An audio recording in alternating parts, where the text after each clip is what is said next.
시청자 여러분 안녕하십니까. 스픽스 대구에서 보내드리는 정치본색 플러스입니다. 오늘은 조금 특이하고 귀한 시간을 만들었는데요.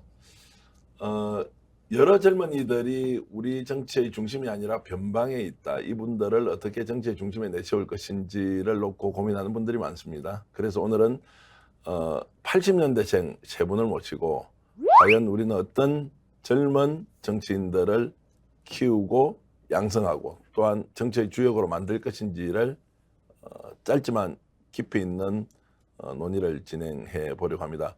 오늘 신인규 변호사 나오셨고요. 어서 오십시오. 네, 안녕하십니까. 민생경제연구소 임세현 소장님도 나오셨습니다. 어서 오십시오. 네, 안녕하세요. 그리고 요즘 한참 주가를 올리고 있는 박영식 스픽스의 정치 시사 에디터 오셨습니다. 어서 오십시오. 네, 안녕하세요. 반갑습니다. 최근에 제가 천하람 위원장이지 않습니까? 네.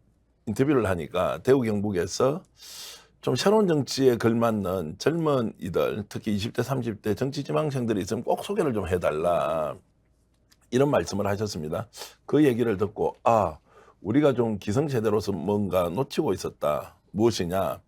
우리는 지금까지 20대, 30대 젊은이들의 생각을 어떻게 정치에 반영할 것인지, 이들을 어떻게 정치의 현장에 이제 모셔서 주인공으로 만들고 이런 것보다는 그들의 생각이 뭐지? 어떻게 하면 내가 표를 얻지? 이런 생각을 주로 했는데 결국 이들이 현실 정치에 직접 뛰어들어야 한다는 이런 말씀을 듣고는 저는 기성세대로 좀 반성도 했다 이런 이제 하여튼 그런 이제 경험이 있습니다.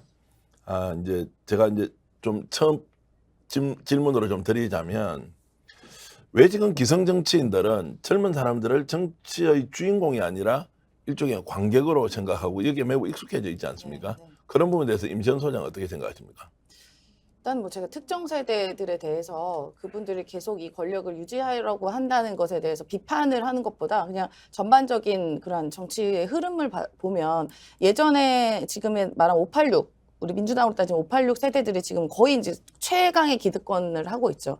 근데 이분들은 발탁될 때 그 당시 이제 김대중 대통령께서 젊은 사람들을 많이 해야 된다 해서 386 그 당시에 386인 그럼 그분들 다 발탁을 했었습니다. 근데 그 이면에는 아마 김대중 대통령도 이렇게 젊은 사람들이 올라가면서 순환을 하는 게 좋겠다라는 생각으로 했었을 거라 생각해요. 네. 근데 이제 그 이후에 586 이제 386이 486이 되고 486이 586이 되면서 이 처음에 이제 이 덩어리가 요만했던 386이 586 되면 이 덩어리가 너무 커진 거예요.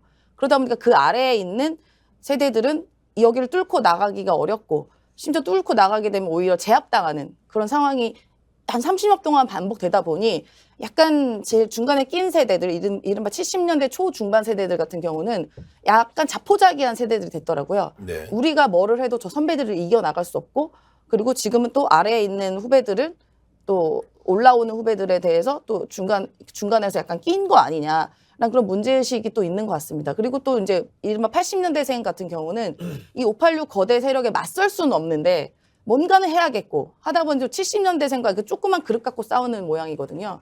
그러니까 저희는 그래서 586 세대가 조금 이제는 좀 한 단계 물러나서 후배들을 조금씩 이끌어 나가고 이게 선순환 돼야 되는 거 아니냐라는 얘기가 있지만 여전히 이 기득권 카르텔이 공고하기 때문에 그게 뚫기는 참 쉽지 않은 구조다. 문제점에 대해서는 정확히 인식을 하셨고 이제 그러면서 우리 신인규 또 변호사 같은 경우에는 직접 현장에서 이것을 바꿔내야 한다 이렇게 이제 실천가 모임처럼 이렇게 만들어서 정치개혁 2050이라는 단체를 지금 만들어서 여야 좀 젊은 정치인들이 지금 모여서 지금 활동하고 계시죠.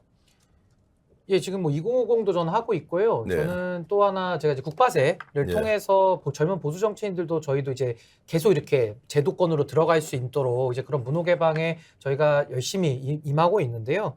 저는 말씀하신 대로 지금 정치권에서 가장 필요한 말이 그 물러나는 때를 아는 물러나는 때를 아는 이의 뒷모습이 얼마나 아름다운가 이런 정신이 좀 필요한 것 같아요. 누구나 제도권에는 본인의 힘으로 들어왔든 누가 영입을 했든 간에 들어올 때 기회를 받은 거거든요. 네. 근데 기회를 받았던 사람들이 본인의 올챙일 때는 생각 못하고 들어와서 이제 황소개구리가 된 거죠. 안 나갑니다.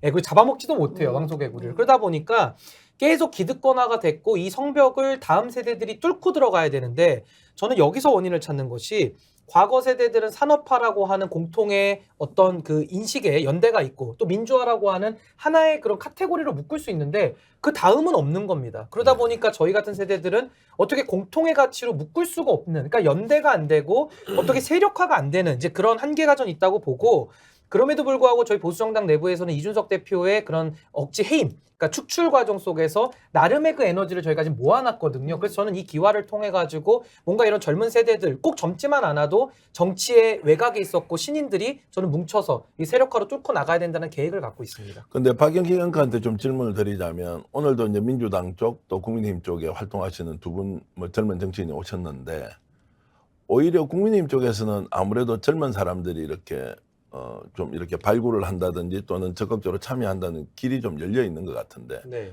뭐 소위 말하는 진보 정당이라고 칭하고 있는 민주당은 오히려 이런 게 더 막혀 있어서 거꾸로 된 거 아니냐라는 이제 시각들이 많이 있습니다.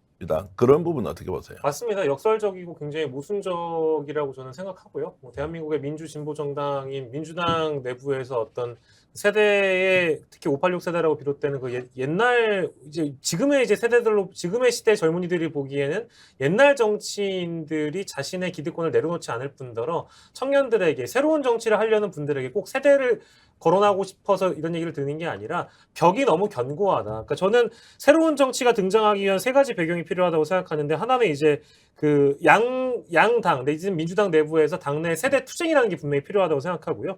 그리고 이제 시대 담론을 어떤 형태로 제기를 하는가가 중요하고, 그 다음에 현실 감각을 누가 더 먼저 이제 쟁취를 하느냐, 이제 그 부분이 제일 필요한데, 그거는 아무래도 세대로 봤을 때는 젊은 세대들이 좀 더 빠를 수밖에 없고요. 스마트폰에 대한 이용이라든지 미디어의 흐름이라든지 이런 시대 감각은 젊은 세대들이 빠를 수밖에 없는데, 그래서 더 빠르게 시대 담론을 먼저 제기하고 조금 과격할진 몰라도 내부에서 투쟁이 가능한 환경이 마련돼야 되는데, 이것이 오히려 민주당 내부에서 그 허락을 해주지 않는 분위기가 너무 팽배하다. 이건 뭐 지금 옆에서 끄덕거리고 계십니다만 임세현 대변인께서 격하게 공감을 하실 거라고 생각을 하고요. 그런 측면에서는 민주당 내부에 있는 586 세대라든지 이런 올드한 정치를 하셨던 분들이 공간을 좀 내줄 필요성이 분명히 있고, 미국의 사례를 좀 들자면 예전에 이제 버니 샌더스 같은 사람들은 나이는 좀 많더라도 대부분 이제 그 버니 샌더스를 지지했던 사람들은 2030 세대의 청년들이었거든요. 그 이유가 무엇이냐? 지금의 586이나 이런 세대로 벽을 나눠가지고 늙었으니 물러나라고 지적을 하는 것은 아닙니다. 다만 그 지적을 받아들일 수 있는 어떤 겸허한 태도, 이런 것들이 필요한데, 지금의 민주당 내부에 있는 586들은 너무 뻣뻣한 태세를 유지하고 있는 게 아닌가가 첫째고, 둘째로는 이런 분들이 좀 더 과격할지라도 그분들을 무너뜨릴 수 있는 만큼의 투쟁의식을 보여줘야 되는데, 그러기엔 너무 좀 부족한 측면이 없지 않아 있다, 이렇게 좀 좁힐 수 있을 것 같습니다. 자, 그러면 산업화 민주화 이후에 이제 지금 MZ 세대라고 하는 이제 80년대 이후 출생자들에게는 과연 우리 사회를 설명할 수 있는 시대적 담론이 무엇이냐, 아젠다가 무엇이냐, 이런 것이 이제 불분명하기 때문에 오히려 진출할 수 있는 공간이 부족했다. 두 번째는 현재 만들어 놓고 있는 거대한 이제 민주화 세력 또는 산업화 세력의 기득권 구조에서 이들이 뭔가 공간을 열어놓지 않다. 이제 이런 부분에 대해서는 세 분이 말씀을 잘 해주셨고요. 다들 이제 공감하시라고 봅니다. 구체적으로 들어가 보겠습니다. 그러면 이런 이제 구조 안에서 젊은 사람들은 어떻게 해야 그러면 현실 정치를 할 수 있느냐? 정말 이렇게 계속 방관자 또는 관람객의 수준에서 정치를 지켜볼 수밖에 없느냐? 이제 이런 것들인데, 결국 열어주지 않는 이 기득권 구조를 어떻게 젊은 사람들이 깰 것인가, 여기에 대해서 좀 특별한 해안이 있으신가요? 근데 저는 사실 아까 민주당 말씀을 하셨는데, 저는 기득권을 가지신 분들이 스스로 기득권을 내려놓고 내려오기를 바라는 것 자체는 굉장히 좀 희망적 사고다, 이렇게 보고요. 결국 권력이라는 것이 새로운 세대들이 어떠한 형태로지는 모르지만 만들어지고 형성돼서 저는 권력은 결국 빼들어오는 거다, 이렇게 생각은 합니다. 그래서 네. 좀 더 진취적인 전 역할을 해야 된다라고 보는 것이고, 말씀하신 대로 저는 그 시대 정신에 대해서만 하나 읊자면은 다음에 산업화 민주화 다음에 뭐가 없지 않습니까? 저는 그것이 소극적으로는 기득권 해체, 예. 우리 사회에 있는 각 영역의 기득권 해체, 그 안에 정치도 들어갑니다. 그리고 좀 더 적극적인 차원에서는 저는 성숙한 민주주의, 그러니까 성숙 사회로 이끄는데 이제 지금 세대들이 저는 일조해야 된다. 이걸 아젠다로 걸고 이 사회의 구조를 전반적으로 세팅은 돼 있기 때문에 이제 한 단계로 업그레이드 시키는 패치 역할을 이제 저희들이 해야 된다. 저는 이렇게 생각을 합니다. 임 대변인 어떻게 그러니까 보세요? 저는 이제 임 일단 소장, 예. 여러 가지를 통합해서 말씀드리면 지금에 있는 청년, 그러니까 이 젊은 사람들, MZ 세대들의 정치 진출이 결국은 뭘로 이루어졌나? 몇몇은 있어요. 결국은 그 선배 세대, 이른바 기득권 세대들의 호혜로 이루어졌거든요. 그러니까 우리가 그들한테 잘 보여야, 그래, 너네 한 2자리 줄게. 그래, 그럼 나머지는 또 지금처럼 해? 라는 그런 호혜가 이 바탕이 됐다 보니까 그 청년 정치에서 뭔가 활동하고 싶은 사람들도, 내가 저런 선배들한테 잘 보이고 줄을 잘 타야 뭔가 자리를 얻는구나 하는 그런 문화가 너무 팽배해 있다. 그래서 실제로도 지금 우리 당에서도 여러 가지 의원도 되고 실제 최고위원도 되고 한 분들도 있었지만 애초에 시작은 그냥 스스로의 투쟁과 이런 세력화가 아니라 결국 선배들의 어떻게 보면 열어주는 공간 때문이었거든요. 그러니까 아주 큰 예를 들어보면 그때 항상 청년에 대한 얘기, 물갈이에 대한 얘기 있었을 때 민주당에서 뭐를 했나? 청년 국회의원 토너먼트를 했었습니다. 그래서 딱 2명을 뽑았어요. 남자 1명, 여자 1명. 그래서 20대, 30대 해가지고 이른바 슈퍼스타 K 방식으로 오디션을 했습니다. 그래서 정말 치열하게 막 몇백 명이 모여서 결국은 이렇게 투표를 하고 토론을 하고 그런 과정을 통해서 남자 1명, 여자 1명 이렇게 뽑혔어요. 이제 그게 그 당시에 이제 김광진 전 의원, 네. 그다음에 장하나 전 의원 이렇게 딱 뽑혔습니다. 그러고 나서는 이 선배들은 야, 너네 국회의원짜리 2자리 줬지? 됐어. 하고 모든 자리 청년은 다 배제됐어요. 네.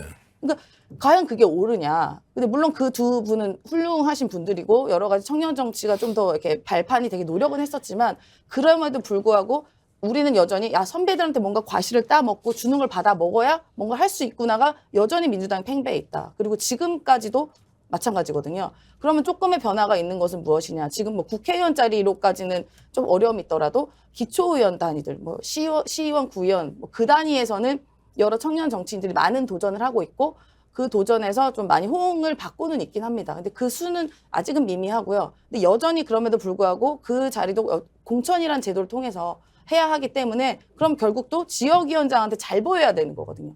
그러니까 이게 또 무한 반복되다 보니 우리가 야, 우리끼리 해볼 테니까 해보세요. 싸우겠습니다. 하기에는 정말 계란의 발치기다, 아직은. 그래서 저는 아직은 방법은 모르겠어요. 근데 다만 하나 고무적인 것은 우리가 이렇게 인터넷 매체와 유튜브가 발달하다 보니까 이런 걸로 조금 알릴 수 있는 기회가 좀 생긴 것 같아요. 그래서 네. 대중이 먼저 알아주고 대중에서 열광해주고 대중에서 당에 요구를 하는 절차. 요 절차가 지금 남아있는 유일한 게 아닌가 저는 그렇게 저는 판단합니다. 어렵게 얘기할 네. 필요 없이 굉장히 단순하게 접근할 필요가 있다고 생각했는데 싸워야죠. 잘 싸워야죠. 싸워서 이겨야죠. 근데 그 이기는 방법에 대해서는 막연할지 모르겠습니다만 이준석 전 대표의 사례를 들 수밖에 없는데요. 일단은 세대로 묶지 않았던 것 같아요. 이준석 전 대표가 국민의힘 전당대회에 등장했을 때는 일단 신선한 바람을 일으켰었던 배경에는 세대로 묶지 않고 그 기득권이나 낡은 정치를 일종의 구태 정치로 묶었던 기억이 납니다. 그래서 5060, 7080 늙은 사람 다 물러나라 이런 방식으로 묶지 않았고요. 구태 정치와의 결별 선언을 일단 함으로써 당내 여론을 흔들 수 있었던 이제 그 점이 하나가 있었고요. 그리고 시대의 흐름을 본인이 어떻게 간파를 해서 담론을 제기를 하는데 그게 또 새로웠습니다. 예를 들면 국회의원의 입 후보에서 선출하는 사람들에게 시험을 보게 하겠다. 그때도 저항이 엄청났었거든요. 현실 정치에서 그게 무슨 말도 안 되는 유치한 발상이냐 이런 비판이 소위 구태정치라고 부르는 정치인들에게 비판이 제기됐었으나 다만 그것은 굉장히 새로운 거였고 신선한 바람이었습니다. 그렇게 어느 정도의 시대 담론을 읽는 어떤 해안이 있었다는 평가를 받아야 하나의 방법으로 제기가 될 수 있을 것 같고 그리고 마지막으로는 정치적 패기. 그러니까 제가 이제 초반에는 싸워서 이겨야 되고 잘 싸워야 되고 결국에 이겨야 된다는 말씀을 드렸습니다만 조금은 과격할지 모르고 버르장머리가 없어 보일지 몰라도 그 구태 정치라고 부르는 현실 정치를 하는 분들의 입장에서는 너무 싸가지 없는데? 라고 평가받을지는 몰라도 그런 정치적 패기가 있어야만 민주당이든 국민의힘이든 어찌됐든 간에 좋은 평가를 받을 수밖에 없는 것 같아요. 자, 결국 기득권을 무너뜨리기 위해서는 싸워야 한다는 것이고 싸우기 위해서는 이제 구체적으로 세력화라는 것이 반드시 필요한데 제가 오늘 이제 방송을 보시는 분들 특히 이제 스픽스 대구에서 정치를 지망하고 있는 분들이라면 저는 이제 세력화와 관련된 질문을 드리지 않을 수가 없는데 그러면 이제 신인규와 결을 같이 한다. 임시현과 가치와 철학에 동의하기 때문에 임시현과 정치를 하고 싶다. 이제 이런 사람들이 모여야 할 거 아니에요. 그러면 연결 통로가 있어야 되는데 일단 신인규 변호사는 국바세가 있고 임시현 지금 우리 그 소장님한테는 누군가 임시현과 비슷한 방향으로 정치를 하고 싶다고 하면 그럼 민생경제연구소로 연락을 하면 됩니까? 아니 임시현 개인 이메일로 하면 됩니까? 안진걸 소장한테 연락하면 되나요? 민생경제연구소가 이제 저는 가치가 지금의 시대 가치가 우리 아까 말씀하셨지만 뭐 다양한 거 얘기하시지만 저는 지금 현존하는 2023년의 시대 가치는 윤석열이라는 이 비상식적인 정부를 빨리 타도하는 게 저는 시대 가치라고 생각하거든요. 그 이거에 대한 가치가 맞는 사람들은 함께 모여서 뭐 우리가 이룰 수 있는 이룰 수 있는 목표를 채우고 안 그러면 노력이라도 해서 같이 집단을 만들어 나가는 것. 이제 그 저는 그게 중에는 떠나 새로운 지지하는 거다. 분도 있지만 거기에서 구체적으로 내가 현실 정치에서 플레이어로 네. 선수로 뛰겠다 이런 분들도 이제 어쨌든 네, 임시현 네. 소장과 손을 잡으면 된다 네, 이런 길이 네, 열려 네. 있다는 네, 것이고 네. 오히려 이런 방송을 통해서 본인의 잠재력이 현실 정치에 딱 맞다 이러면 젊은 분들은 임시현 소장과 민주당과 또는 진보 진영에서 결을 같이 하면은 좋겠다 이런 생각이 들고 네. 그 신인규 변호사는 예전에 이제 전국적으로 정말 정치할 분들이 있으면 꼭 연락을 좀 했으면 좋겠다 이런 말씀을 하신 것도 제가 들었는데요. 이런 부분에서는 신인규 변호사와 함께 정치하려고 하는 사람 어떻게 그럼 연결을 하면 됩니까? 그러니까 저희는 이제 국민의힘 바로 세우기라고 카페도 있고 뭐 네. 저한테 연락할 수 있는 방법도 너무 많으니까 네. 연락을 하시면 되고 저는 이 흐름에 대해서 이 방송을 보시는 분들 저는 용기를 내셨으면 좋겠어요. 저는 결국 정치개혁이라는 것은 국민이 이룩한다고 봅니다. 이것이 대중이 일으키는 욕구 내지는 그것이 바람화되는 거고 이준석 대표도 뭐 본인이 잘한 것도 있지만 결국 바람을 일으켜서 그 위에 올라탄 거거든요. 저는 20년 주기설을 꼭 말씀드리고 싶어요. 20년 주기설이 뭐냐면은 1961년도에 관료와 군부들이 그때 당시에는 쿠데타를 일으켰습니다. 그래서 나라를 어쨌든 발전을 시켰고 87년도에 민주화의 열망이 아주 그냥 가스통이 터지듯이 농축됐다 터지면서 민주주의 세력들이 다 사회 그 주도권을 가졌어요. 그러다가 또 오면서 2022년도에 노무현 대통령의 당선을 이끌어낸 시민사회 그리고 노사모 이런 자발적인 참여가 저는 또 한 번 일으켰다고 보고 저는 이 노사모 이후에 지금 2024년도 20년 지났거든요. 전 이제 20년 안에 세대 교체, 세력 교체가 한 번은 때로는 왔다. 시점적으로 왔다는 것이고 제가 두 가지 예만 드릴게요. 열린우리당이라고 있었습니다. 열린우리당이 당시에 굉장한 정치 실험을 했습니다. 기득권과 분리되어서 밖에 나갔다가 3당을 하면서 탄핵이라는 역풍을 읽고 1당으로 돌입을 했고요.